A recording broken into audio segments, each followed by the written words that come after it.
شکرگڑھ سے خبر شامل کریں گے ریزیڈنٹ ایڈیٹر حسین سبحانی سے۔ وزیر اعلیٰ پنجاب مریم نواز کے تعلیم دوست ویژن کے حکومت پنجاب کے انقلابی اقدام کے تحت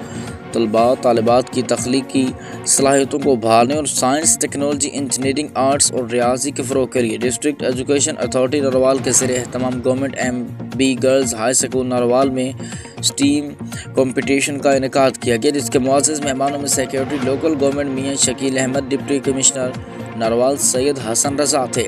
chief executive officer district education authority Narowal Muhammad Arif Shahzad Chaudhry اور دیگر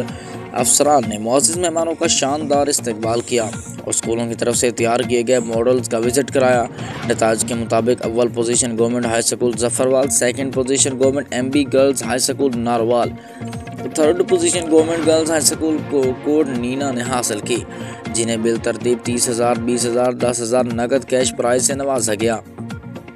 اس موقع پر registrar university of Narowal doctor Haseeb, director colleges Narowal professor Muhammad Asim Atiq, vice principal government elementary college Ajmal Khan, director Alshifa Chaudhry Saeed Rasool, deputy D E O head quarter Mirza Ghazanfar, D E O secondary doctor Aleem Iqbal, head mistress Amber Shahzadi اور دیگر افسران بھی موجود تھے۔ معزز مہمانوں کی آمد پر ان کا پرتپاک استقبال کیا گیا، انہیں پھولوں کے گلدستے بھی پیش کیے گئے۔